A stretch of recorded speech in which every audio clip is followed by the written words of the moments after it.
Everyone, thank you so much for joining me today for the live stream seminar about Airbnb and short-term rentals. Today, we're also streaming on Facebook, YouTube, 一直播, Weibo, and TikTok. Hi, my name is Coco Tan. I'm a realtor with Keller Realty in the San Francisco Bay Area.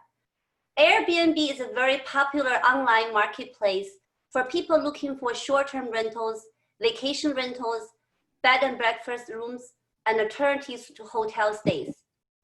The platform connects them with hosts who are looking to rent out spare bedrooms or furnished homes for a short-term period of time. Airbnb began in San Francisco with 3 guys renting out a spare loft. They put an air mattress in a room for people who were in town for a conference. That idea has turned into a multi-billion-dollar with plans to go IPO very soon. John, I think I hear a lot of noise in your background. Coco, you are the host. You can mute others if you want. I'm not a host. John, I think, are you the host? Can you mute? Yeah, I'm trying to mute everybody. I hear a lot of noise from somebody. Yeah. Okay. Okay. So during this time of COVID-19, a lot of things have changed, but the data still shows that real estate market is still very strong. And we're still seeing a lot of demand from people who want to live and enjoy life in the Bay Area. According to the Airbnb CEO, there's a surge in demand for local Airbnb rentals. The new trend is called nearby and now staycation. People are yearning to travel, but they want to stay local. This brings us to today's topic, adapting your Airbnb rentals, short-term rentals, and vacation rentals to the new norm. Today, I'm super excited to share this live stream with 2 distinguished guests who are extremely successful Airbnb superhosts, and a special guest all the way from East Coast who is a finance professor in the School of Business at George Mason University. Each of them can give us some very valuable insight on how to turn your real estate investment into a substantial and consistent income-producing business. Our first guest is Cindy Lin. Cindy is a very successful Airbnb superhost who uses technology to make her operations more efficient. The efficiency allows her more time to enjoy life and relax. Also have a very successful career as an engineer manager in a very fast-paced high-tech company. Cindy's mission statement is to spend less than 1 hour per week managing her portfolio of Airbnb rental properties. Welcome, Cindy. Hi, everybody. I'm Cindy. I'm very honored to be invited by Coco Tan as speakers. Hello, everybody. Hello. Hi, Cindy. Thank you for coming over. Why don't you start off by telling us how you actually got into the business venture? Actually, I started using Airbnb like I think 7 years ago when I was just graduated, and I bought a house and I lived there. But at that time, I was poor, so I needed some extra money. So when I was traveling out, I actually rent out my my places on the Airbnb. So actually, I started my rental business with short-term rental, not the long-term one. So you use your home, right? You use your home to do that. It's not like you bought an investment home. Yeah, it's my primary house. It's not an investment house. This is exactly like how Airbnb started to begin with, right? Yeah. Okay, that's good. Yeah. So in San Francisco Bay Area, life moves at a very fast pace. So people are always busy with work, family life. It is refreshing to know that someone as successful as you are is able to find some time for herself for some personal development. In fact, I happen to know that you are a fantastic dancer. So do you mind sharing some tips on how you are able to balance your personal life, work life, all while running an Airbnb business on the side? Yeah, sure. Thank you for the question. So, different from other professional like property managers, I have another full-time job as an engineer manager as a high-tech company. and I care about the work-life balance. So I do paint, I do gardening. I also attend some K-pop dance groups. So I care about my time, and I'm lazy, you know. So I don't think it's lazy. It's called working smart, right? Yeah. so my goal is spend no more than 1 hour per listings every week to manage my short-term rental.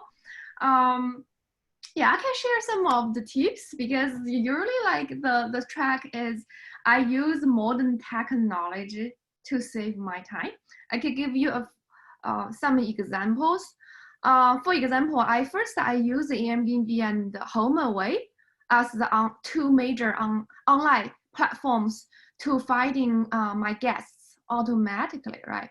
And then I use an online service called Smart B&B, which can send a welcome, check-in, and check-out message automatically for me. And in these messages, I have very long like question and answer lists, so which can address like 99% of my guests' question. And I also use a smart lock for guests to self-check-in, and I use Wink, the app, for enabling and disabling the check-in passcode automatically. And sometimes I can also remote open the door for my guests if needed. And I use Arlo, the camera, Nest, the smart device, noise aware, and a lot of smart devices to track the well-being of my house. And these devices will send me notifications automatically if they detect any abnormal things happening. And I use Beyond Pricing, that's another online service, to set up the nightly read automatically, which supposedly to maximize my revenues.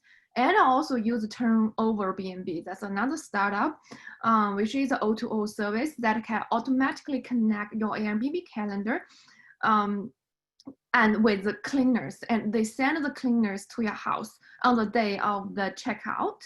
So all of this like tools and services I mentioned, they can run automatically by themselves. So unless unusual things happen, my Airbnb house will generate the revenue for me without any of my involvement. Oh, that's wonderful. So can you mentioned many different types of software or whatever.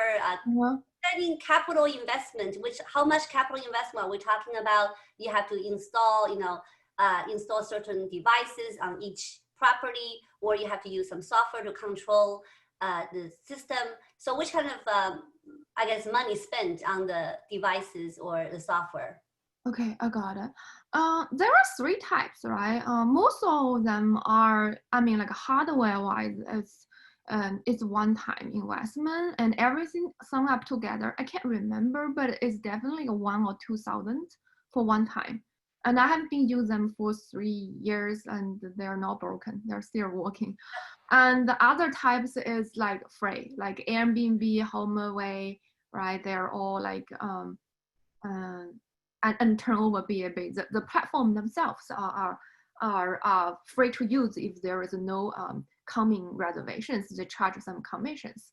And the third type is subscription based, like Smart B&B or something, but they are very cheap. It's only, I think Smart B&B, for example, Smart B&B, if I remember correctly, is $18 per listing per month. So it's very affordable. Okay, so the capital investment didn't seem too much, and then that allows you to free up your time, and then the monthly charge for all the software just is also minimum in a way, right? Mm-hmm. That's good. So which kind of challenges or hurdles did you face while running your business? You want to give us some examples? It's a frequent question, like many people ask me, okay, how can I do a successful business on Airbnb? But I would say that a successful Airbnb business will start at the moment you try to purchase a house, right? Sometimes if we already had a house, if not a good place for Airbnb, it's already too late.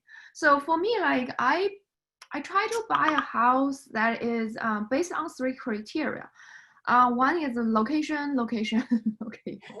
Right? Like before the pandemic, I pick a house I bought actually with Coco with you. You helped me buy it. It's in Sunnyvale. It doesn't have the good school scores, but it's in the center of Sunnyvale and it's surrounded by Google, Apple campus and San Jose event center. So like 70% of my guests are business travelers. So actually they are very considerate and high quality guests. Okay, that's the first criteria. Second is like you need to carefully calculate about your, sorry, the second one I would say should be the house condition. If you want to save your time, you'd better to pick a house that is have a good condition. So you don't need to handle this or that small little things constantly. Like my house is like, I probably only need to go there like once every month or every 2 months is for like abnormal things, like this broken or that broken, but otherwise it's totally fine. And the third thing is like you need to calculate your ROI, right? And the ROI not including, not only including like the price and the down pay you when you are purchase the house, but also include like how you set up your Airbnb listings, how many beds you should buy and which type of it and which kind of guests you target. I suggest you to consult a professional PM, property managers to have this one-time setup. Okay, great. So the 3 tips you have for the beginners, I guess. Number 1, finding the right property is already number 1 priority. If you have the right location, right property, that's already half your success, right? Number 2 is the condition depends on how much time you want to involve. You may not want to buy a fixer-upper because that may become to be our next topic, you know, I mean, some future topic, how to make the home, fixing the home for flipping or whatever. Yeah. To convert the condition, but then that's actually another totally different field. And number 3, hiring professional, like professional property management, and to help you better manage your time and also streamline the process. Does that make sense? Yeah, that makes sense. I would, but one thing to correct is I recommend you consult with the professional people. This is a flip house I just built with my partner, so I'm sending them small advertisement here, but we built this one actually as a good one for short-term rentals because the location is convenient and then the type of the rooms and the layout is actually a good one. It's like 4-bedroom, 2.5 bathroom. That's a good, like, you know, combinations for different types of your guests. So my recommendation is you should consult with the professional people for how to set ups.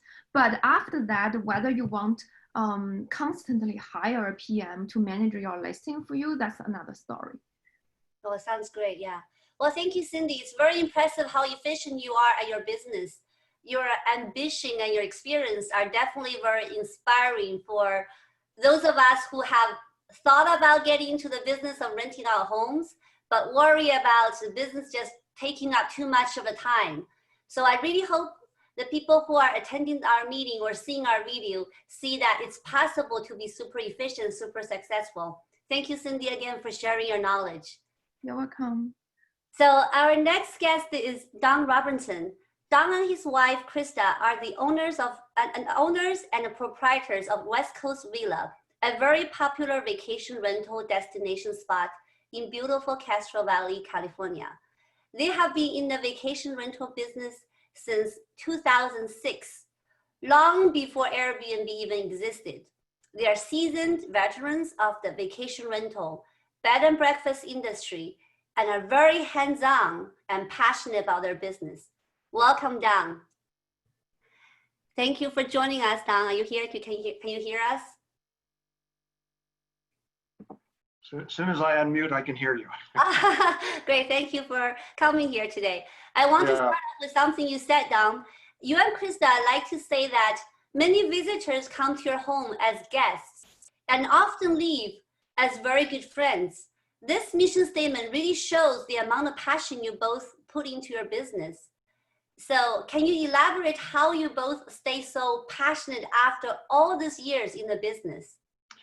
Yeah, thanks, Coco, for inviting me, and great question. We look at hospitality. So hospitality means love of strangers, and so we believe that as guests come into our home, they come as strangers. We want them to leave as friends, and so we do as much as we can to make their stay comfortable. We want to anticipate their needs, and our goal is really to go the extra mile for our guests.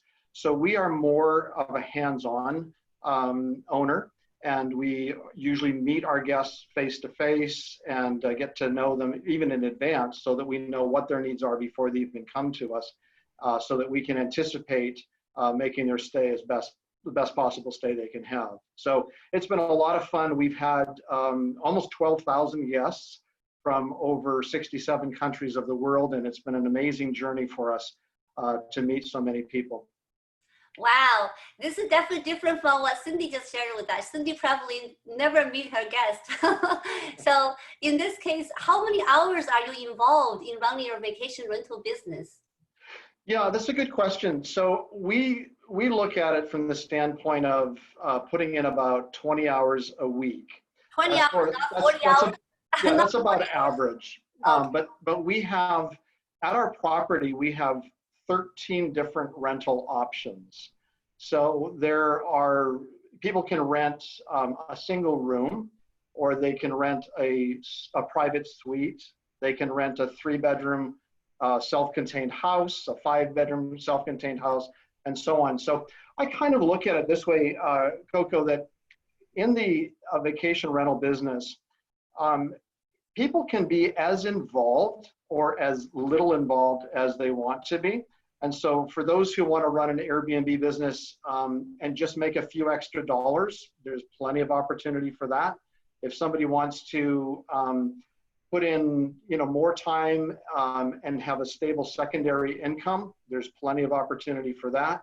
And then if they want to make it their main source or their only source of income, there's plenty of opportunity for that too. But for us, we want to put in about half of a normal work week for vacation rentals, so that frees us up for what we sort of our passion, which is volunteer service that we do.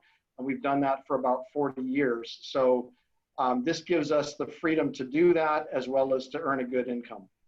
Great. So things have changed a lot during COVID-19. How is the change affecting your business? How do you actually adapt to the new normal at this time? Yeah, COVID has affected everybody in some way, and it's sad for those that have died from it. But it has affected all rentals, Airbnb, HomeAway, all of these places, all of travel, airlines, and everybody's been affected to some point or other. And so we did a couple things right from the get-go. So as people began to become afraid of the COVID-19, many guests wanted to cancel, and we felt that as part of our love of strangers, that we would say, you know what, even if you're not qualified to get a refund from us, we're going to give you a refund anyway. So that up front, we said, you know what, let's do to others what we would want them to do to us. And so we gave full refunds to everybody who requested it. One of the things that I want to say to you too, though, is that COVID-19, although it's unique, it's not new in the sense that we've seen downturns already in the business. So we've been in it since 2006. We went through the 2008 downturn in the housing and financial collapse. And we saw a change in those couple of years where guests were no longer booking long-term and way out, a year in advance. They were all, everybody sort of switched and said, you know what, if we have the opportunity, we'll travel, but it'll be local, it'll be a staycation. And we saw a lot of shifting in those 2008, 2009 years. And we began to see that we had to change in the way we were doing things. And we've done the same thing now with COVID-19. So we've changed the length of stay that people have to have with us. Another thing is that we have a lot of corporate rentals or corporate customers and many repeat guests. And many of them have continued to come because they know they're getting a place that is clean, it's disinfected, it's ready to go. We also open up our home during the last few months to first responders, traveling nurses, frontline guests. And these guests typically need a private suite where they don't have contact with other guests. They don't just have social distancing, but they have social isolation, and they love it. And it's always a popular option at our property. We also have opened up our home during the COVID period to guests who have suffered an insurance loss. So we've had some that have suffered fire or flood in their home, and we've had them stay until their property was prepared for them to go back to. We also have done during the shelter in place, we've had peace officers who were affected by current events, needed a safe and secure place to stay. And we even hosted a small outdoor private wedding during this time. Oh. And so it's been interesting. And one of the things that I think, just to add to this, is that this new normal that we have right now, it's going to pass, just like the 2008 thing did. And it's good. People have this pent up desire to be traveling again. And so I believe that as soon as the restrictions are lifted, I think we're going to be flooded, not just with the normal amount, but an even greater amount because of the pent up desire to travel. Oh, wow.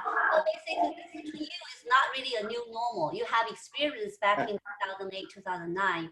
And to you, Right. you feel this, you already have a good handle on it at this moment. Right. Yeah, that sounds really good. So, Don, when you and Krista are finally ready to retire from the business, which type of legacy do you hope to leave behind? In other words, what do you want the guests that you have hosted over the years to remember most about staying at your home? Yeah, thanks for the question. We hope that people that have stayed with us will remember us as gracious hosts who treated them like family. One of the things that I really think in answer to that question is that our legacy really is already written by the consistent 5-star reviews that we get from our guests. And so if you read the reviews, you'll see people just exuding, thanks and happiness about their stay, because they come and we usually give them more than they expect. They get a clean environment. We go the extra mile for them, and really our ratings say it best. You mentioned retirement. I'll tell you a secret. Krista and I have a goal, where we had a goal to stay in the hospitality business until the last of our 7 children finished college and flew the coop. And just a few weeks ago, the last of our 7 children graduated, and she's now moved out. And so after all these years, we are now empty nesters, and it's time for us to transition from the hospitality business and really devote ourselves more to the volunteer service that we love doing, where we mentor young adults, we help nonprofit organizations, and that's kind of our goal at this point. So we're anticipating retiring soon and looking forward to the right person to come in and take on the legacy that we leave behind. Wow, 7 children, congratulations, what a success. And then that sounds good. So if any beginner or anybody who wish to take over the business, you think it's going to be taking a lot of effort, or is it something that is already a system running? What is your tips or suggestions? Yeah, we have a lot of systems in place already because we've been at it for so long. And one of the beauties of our property is that it has so many unique rental options. We can host as few as 1 person all the way up to 21 guests in beds in our property. So it depends on what their needs are. We can accommodate very large groups. As a result, we get a lot of corporate rentals that come and they do team building and planning and things like that. All of those guests are going to come back in droves. So they're regulars. They come multiple times during the year. We have a lot of nursing staff that use our property over and over again. So there's a lot of people that will just keep coming. As long as they are treated the same and treated well, they'll just keep coming. But one of the things that, from our standpoint, if somebody was newer to the business and needed a little coaching or a little help, we would be, obviously more than happy to help them get started and set them up properly. Oh, cool. Thank you so much, Don, for sharing your passion experience with us today. Thank you for reminding us that if you do what you love, you will never work a day in life. Right? So that's cool. So now we have been actually streaming on Facebook, YouTube, and other platforms today. We have compiled some questions that our viewers have for our guests. Before we get into the questions and answer session, I'd like to introduce Professor Robert Johnston. By the way, he was my finance professor many years ago when I was in my MBA program. So he is going to be our guest for a future Zoom seminar in about 2 weeks, where we will be discussing different types of investment vehicles, such as stocks, bonds, and real estate. We can do a comparison especially for engineers who are interested in doing some calculations here. So, hi, Bob. Are you here? Can you hear me? I can hear you. Hi, Bob. This must be late for you since you're on the East Coast. So, I'm still awake. Oh, thank you. Thank you. So we'll be having a much more detailed discussion in 2 weeks during our ROI seminar. So, but today, why don't you give us a quick overview of what is the most important thing you need to look for when it comes to investment? Well, I think that probably the most important thing you need to look for is first ask yourself, what is your situation? Where are you? What are your resources? What are your obligations and your commitments? You might step back and ask, hey, how much time do you have to devote to managing your investments? If you don't have much time, then hey, you probably need a different set of investments than if you are a finance professor such as I, who spent a lot of time looking at these questions. You can manage a different set of investments than if you have a full-time job that occupies a lot of your other activities. Probably need also ask yourself, how much financial risk can you take? Some people are better at accepting financial risk than others. If you think about the B&B business, if you're like John's business, that's really a serious endeavor. In contrast, if it's Cindy's business, it doesn't take nearly the level of commitment. I guess one other thing that you might think about, anytime you invest in real estate, you do have a problem, an issue with diversification. It's pretty hard to diversify your investments in real estate. So you're going to take a different type of risk than you might with some other types of investments. And certainly that's something that I'd be willing to talk about. I think you probably all should back away and ask ourselves, how much cash is going to go out from this particular investment, and how much is going to come in? How risky is this cash flow?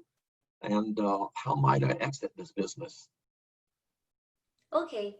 I heard a lot of keywords. I heard risk and return. I heard diversification. I heard so much. I guess I'm going to discuss that with you in 2 weeks. We're going to go into some serious financial discussions in 2 weeks. So this is like our little preview right now. Thank you, Professor Johnston. Yeah, so that's wonderful. So hopefully this is actually a short version of our Airbnb adapting to our new normal today. But let's open up for some questions. Right now it's time for you to ask our panel of experts questions. So let's see. John, you wanted to tell us the questions? Who wants to read the questions to me?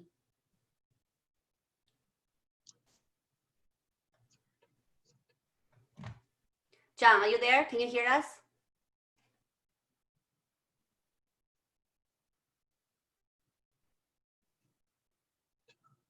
Are you muted? I'm waiting for questions.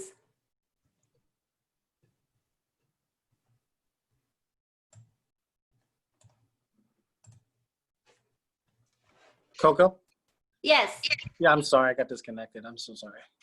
Yeah, let me read some of the questions that we had. Give me 1 second.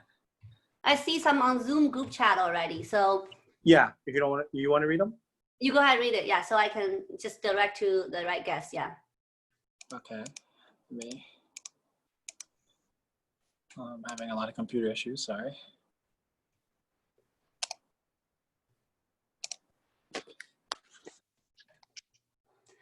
I got one from Sheena. Hi, Sheena. How are you?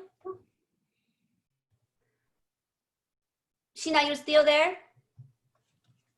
Sheena has a question saying, Cindy, can you write down all the apps you used? Great information. Yeah, I also want to share a question, a good question, but some people asked me privately, so others couldn't say it, but I want to share it. The person asked me that, hi Cindy, is it allowed to install cameras like Allo inside the property? If not, is there any way to work around the rule and still enable remote management? I have to emphasize that the camera inside the property is strictly forbidden. Don't do that. You will get big trouble of it. And your listing will be suspended by Airbnb immediately if you do that. But of course, you can install cameras for the outside, but pay attention that you don't accidentally take the video of the inside. If you can't install a camera inside, a workaround is you can install noise aware or some other similar devices to detect the noise levels, so that you get notification if abnormal things like a party is happening. Great, thank you. And then I saw you already answered the question about any recommendation on how to find a good PM. So Cindy already responded to here. I care about two things: one, reputation; second, revenue record. That's good. So I have one more question. Could you give suggestions for buying house remotely? I think I can also have Cindy answer from her perspective. From my perspective, I always like to see my investments nearby. So even though I don't manage my own property, but I like to be able to have it within the driving distance. It's just my personal opinion. So Cindy, what's your take on this one? Is your question like how to buy a property? So do you have any suggestions for buying house remotely? Yeah. Or buying house remotely. Okay, cool. First, if you interpret like buying a house remotely means like you buy a house that outside your driving distance, I have no suggestion because I never do that. Because like especially for new buyers, I don't recommend that because that will increase your like difficulty level of buying it. Like usually a house if within your driving distance, that makes things easy. But during this pandemic time, I did purchase a house remotely without actually looking at the house with help of some agent. Yeah, that's where did you buy? Is it Lake Tahoe?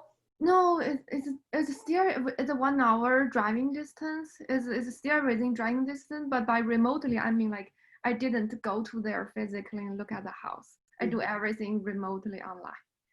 Okay, so the pandemic definitely changed a lot of logistics. So, for example, no open houses. The showings have to be really scheduled carefully. So, and then virtual open house, the virtual tours are becoming more important. Yeah, so that's good. John, do you have more questions from the other places? I'm looking. Facebook was disconnected for a while, so I don't have anything here. Let me check.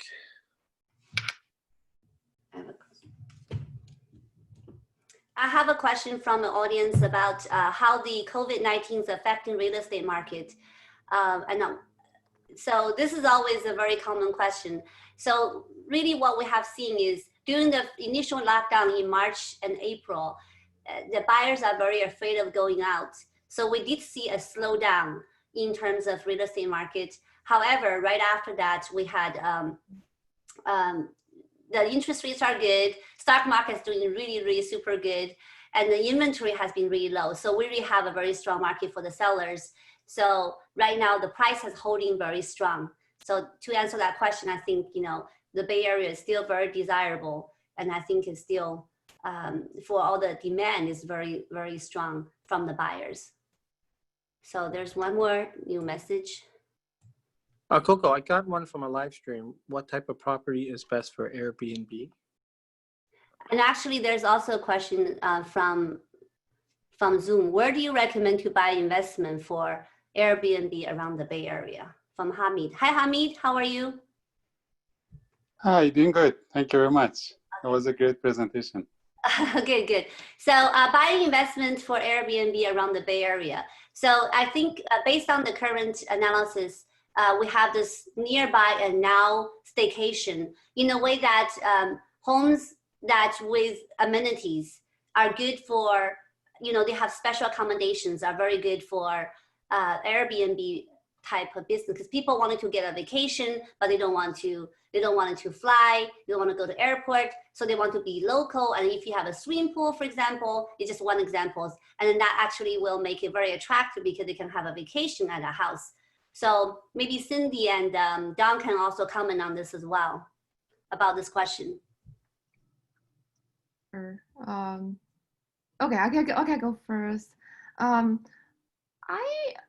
I care about location, right? So back to the same topic, I think location is the number one. At least the one when I was searching for my house, there was two hot pots. One is in the South Bay, like in the center, surrounded by this popular high-tech companies campus, like Mountain View, Sunnyvale, San Jose. And another area is in the south, is actually Millbrae and South San Francisco.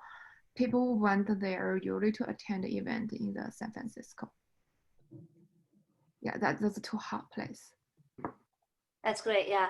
And then Don, you have any suggestions from your perspective? Sure, yeah, we are located in Castro Valley, which is in the East Bay. And part of it will depend on who your audience is or who your guests are. Because of the type of rentals that we do, most of our guests consistently over the years who have traveled, for example, as families, have wanted to be somewhere central, and Castro Valley is central for the types of things they were wanting to do. So they would make our home kind of their hub. They would spend a day or two doing tourist things in San Francisco. They would come back and they would eat meals at our property. They would head up to Napa for a day, come back to the property, head down to Monterey for a day. And so we would be sort of a central location. We're also, we were near a lot of the sports teams. So we had a lot of people coming out to see the various professional sports teams. And it was a great location for that. Business travelers in the Bay Area, they're everywhere. Pleasanton, San Jose, San Francisco, a lot of the conferences that took place at the Moscone Center, we would actually get the spillover from that because the prices of hotels and stays within San Francisco were much, much higher. The other thing that we have tapped into is that there are wineries out in Livermore and even in Castro Valley that host weddings. And so we have a lot of weddings and receptions and things like that, or families of the bride, families of the groom that stay at the property. So part of it depends on the market you're after. And part of it depends on, if you're looking for business travelers and you're looking for single people traveling or couples traveling, I think the metrics are different than what we are looking for. Yeah, that makes sense. It really depends on your need, and it depends on, I guess also depends on the budget, how much you want to spend as well, which kind of size of a home you can get. Yeah, so that's pretty general question, pretty broad Well, question. I mean, part of it too, Coco, is that, you know, if you're renting a single bedroom, Airbnb has rates anywhere from about $50 up to $300 for a single bedroom. On our property, our single rooms or single suites run about $150 to $250 a night, but you can get an entire home, which is 8 bedrooms, 7 bathrooms, 6,500 square feet, and you can get that for about $1,500 a night and sleep 21 people. So it's a great bargain for people, but it's good money every single night. Oh, that's nice. Nice to know that. Great. So this question actually probably even more so for Don. It says, do you need to do repairs? So I guess I asked Cindy first because I don't think, Cynthia, you've ever done any repairs yourself, have you? Never. So you don't do repairs. If there's anything broken, what do you do? I went to handy.com or sunbirdtech.com and I do some online bookings, and then they will find a handyman to send to my house and fix it myself. So I'm lazy. I never do it myself. Okay, great. Yeah. How about Don? Do you need to do any repairs? Well, I have a construction background, so anything that needs to be done, I usually do it. However, if there are things that are beyond what I want to do or have time to do, yeah, we have a list of people, professional tradespeople that we use, electricians, plumbers, carpenters, you know, handymen, yards keepers, things like that. So we've got a good base of people already, and they will work, you know, for whatever length of time we need them to. So really, you have a team basically. Cindy is relying on like a An app. yeah, like a app, right? So and you rely on your team that you have been working with. Yeah, that's good. So from Karen, to everyone, for Airbnb host, have you ever had late night emergencies? How do you take care of those late night emergencies? So yeah, go ahead, Cindy. Oh, I'm probably lucky. So I only have one case. That is a drunk person who booked my house for the last minute, and he couldn't figure out how to open the door. So I used the app to open it remotely for him. That's only one case. Oh, speaking of that, Cindy, what's your rule about parties? I'm just curious. Oh, no party. That's very strict. Also, because a party, you can earn more money, especially if your house with a pool. You can earn a lot of if you allow party. But for my house, I don't because that will cost me much more time. Okay. How about Don? Have you ever had any late night emergencies? Yeah, I mean, because we've had so many guests over the time, very, very few, but you know, we've had minor things where people just didn't know how to work something. And so we're readily available. So we are actually on-site owners managers. So we have a owner's unit that we stay in. And so we're there available for guests if they need it. Most of the needs have been very minor. As far as to answer your other question about parties, we do allow some events, but with very, very strict rules. They have to have an additional contract, additional insurance, and we have very, very strict rules regarding the actual event. And since we are on site, we can control it very well. That's wonderful. So the next question is, what's the percentage of fee to do the PM for Airbnb management? So I see Cindy has responded for 15% is most typical PM fee. Oh, that's for Bay Area, to be clear. It's for Bay Area. Okay. How about nationwide? Do you happen to know? I know some areas are crazily high, like Hawaii's. It could be as high as like 40%-ish. 40%. I guess it really depends on the supply and demand, right? Yeah, it depends on supply. So if you're remote owners and if you want to buy in Hawaii and 40% still makes sense, then we'll still do it in that case. Yeah. Okay. So those are the questions from Zoom. John, do you have any other questions from or any audience wanting to ask questions right now? I have a question. Going back to repairs, how do you get handymen to like not rip you off? Like, how do you get them to quote you like a fair price? Well, so if I could answer that question, we deal with people that we have used in the past and trust. So any kind of, if we do anything major, of course, you'll want a contract with a contractor, and he has to quote in advance. But if it's minor things, most of them just work by an hourly basis. We already know what their rates are, and we trust them because we've used them so frequently. One other issue, though, I should mention to you, and that is that you can actually, so on our property, we have a ton of appliances, and you can actually get a home warranty service even for this type of operation, where all of the appliances, the heaters, the air conditioners, the electrical, the plumbing, all of that can be covered. The only drawback with a home warranty service is that they're not quick.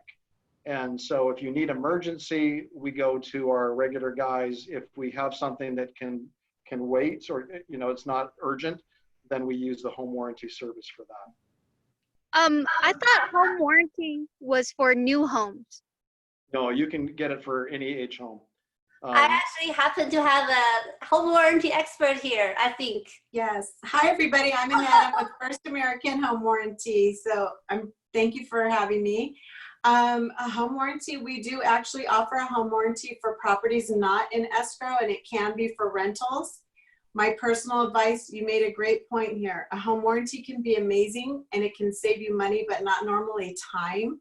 So for an Airbnb, as long as you have the right expectations, that if it's something urgent, you know that you're not going to use your home warranty for that. If it's something that can be, a couple days, a home warranty doesn't always save you time. So you have the right mind frame with how you're running yours. Okay. Great. Thank you, Annette. You're welcome. Yeah. So does that answer your question? I think that's motto, right? I'm just wondering, like just to extend further, I'm just starting out. So how do I find like a trustworthy handyman? Like, do you guys have like a network, or just like, is it through trial and error? I think Cindy has that suggestion about using somebody from handy.com, right, Cindy?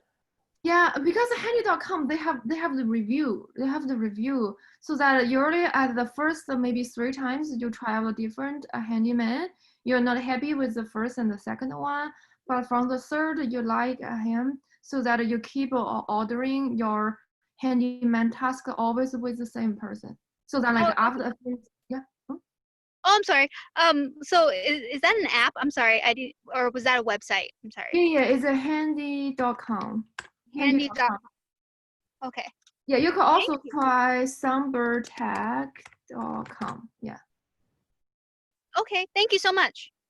Great. So those websites come really handy. Yeah, so there's another question. Will the PM take care of checking out or cleaning the home? Cindy said the PM will be in charge of arranging cleaners for your home and having regular check on your home, but cleaning fees paid by your Airbnb guests. So that's not additional cost, it's basically charged to your guest, right?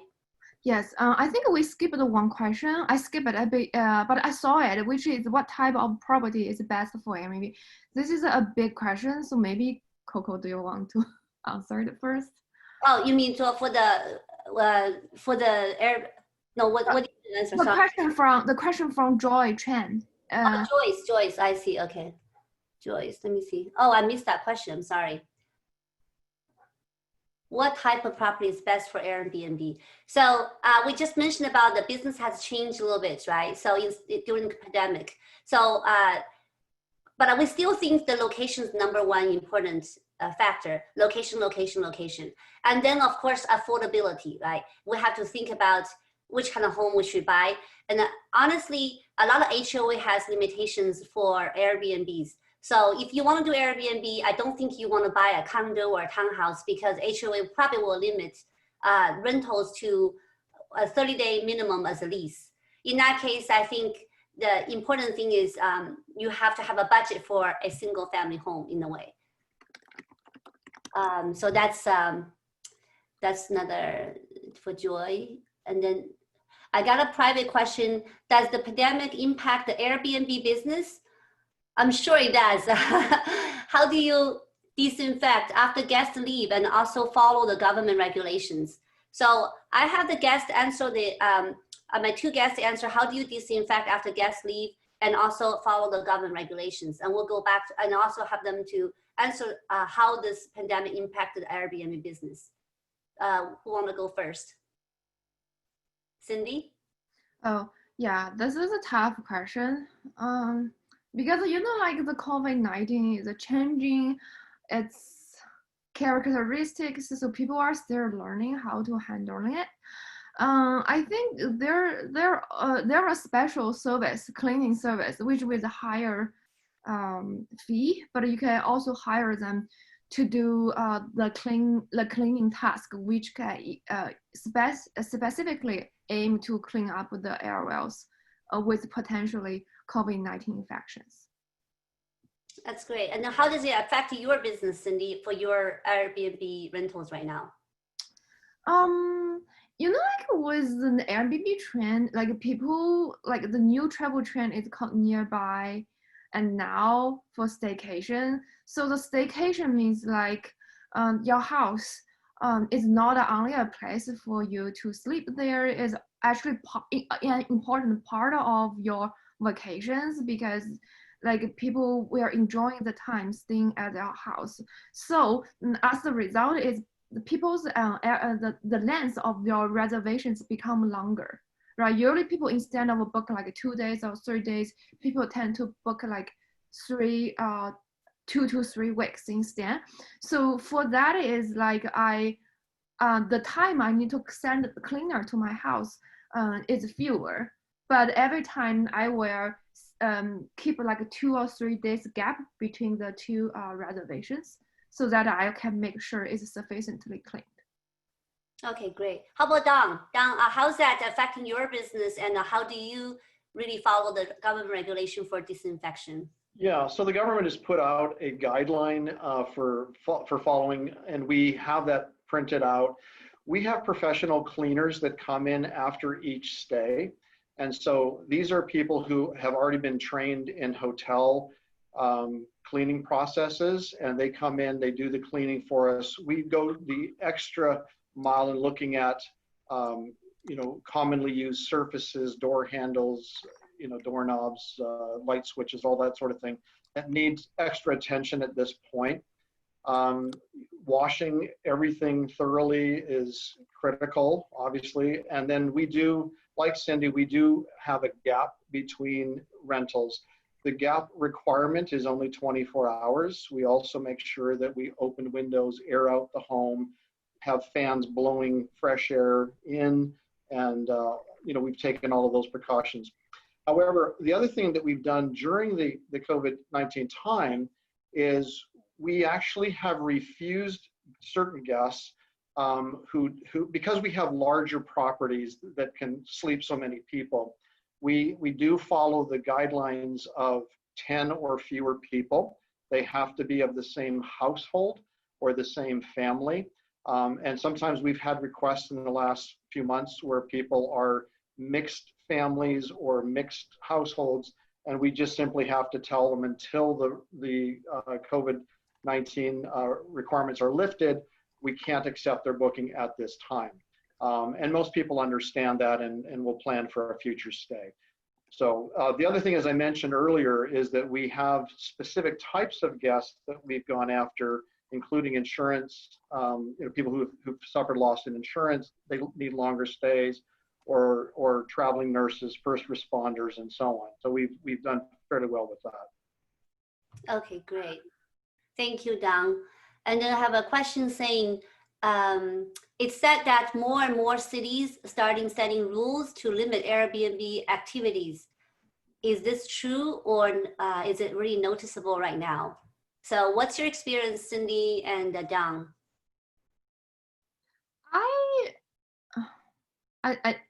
I'm lucky, so I never, my neighbor is nice to me, and I never, but I'm really careful, like I disallow parties.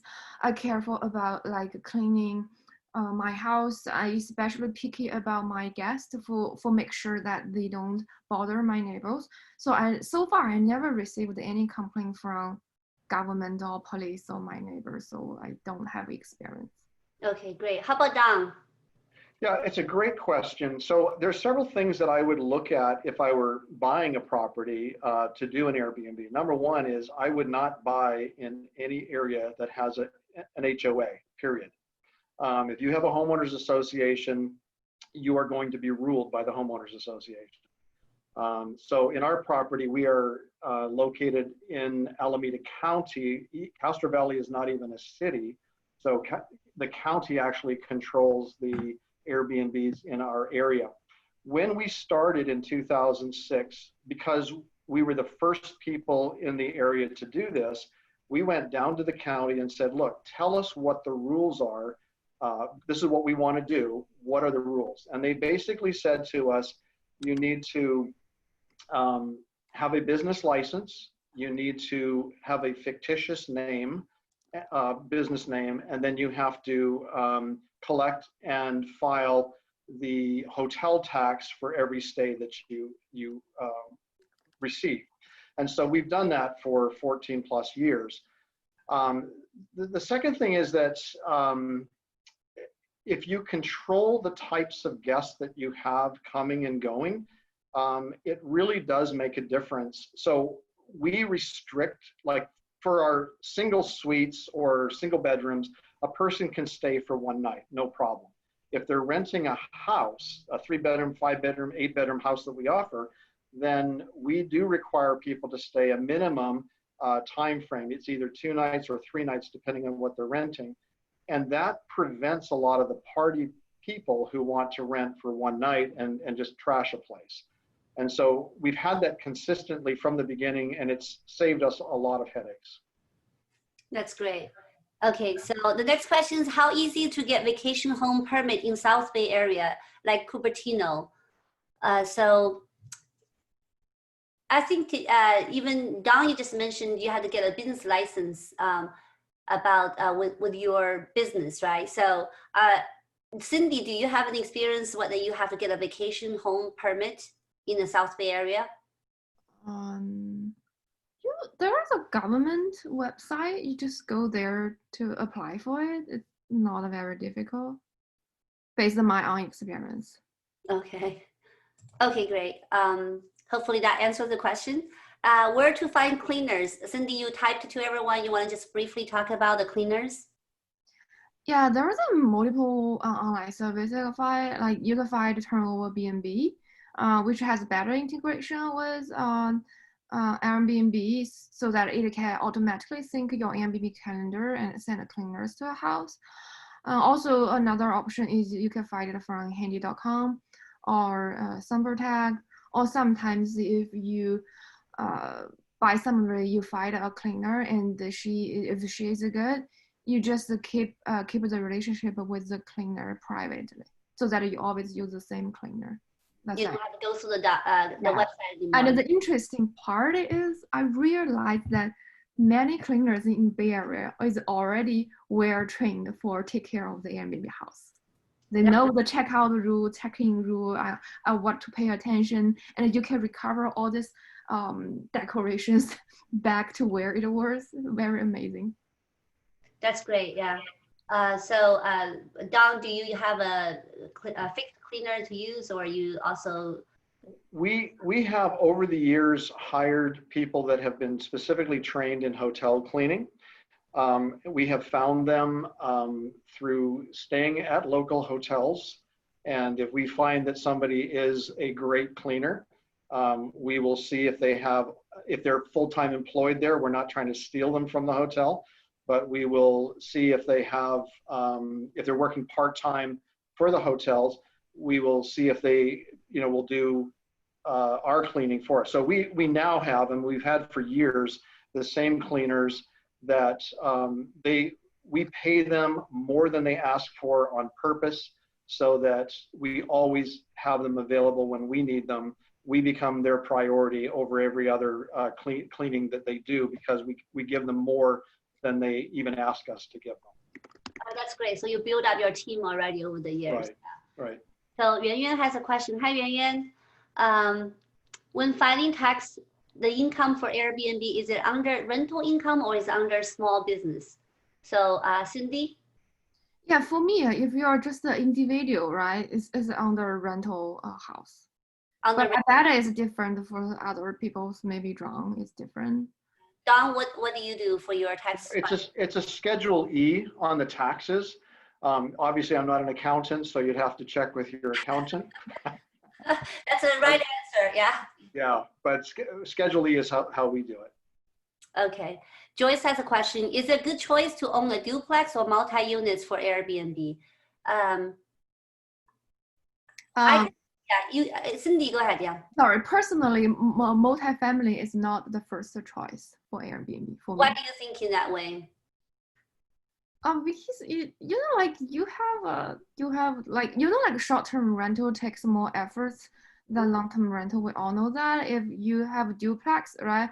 If one is short-term rental, one is a long-term rental, the person in your long-term rental will going to complain because like the two units are too close together. But if you have like a single family house, they're more separated, so it gives you less trouble. So maybe it's a good point that when you have a fourplex, you have different type of tenants and you maybe interfere with each other. But maybe owning a duplex is not a bad idea. If that's your first home, you can live in one. That's totally. That would be actually a very good choice. And you keep your privacy as well. That's a good question. Yeah. That's a good point. Mm-hmm. Okay, so looks like we're up our 1 hour limit here. Any other questions that you want to catch in the end? Or John, do you see any other questions from the other platforms? None right now. Okay. Thank you so much, everyone. I hope you enjoyed the seminar today.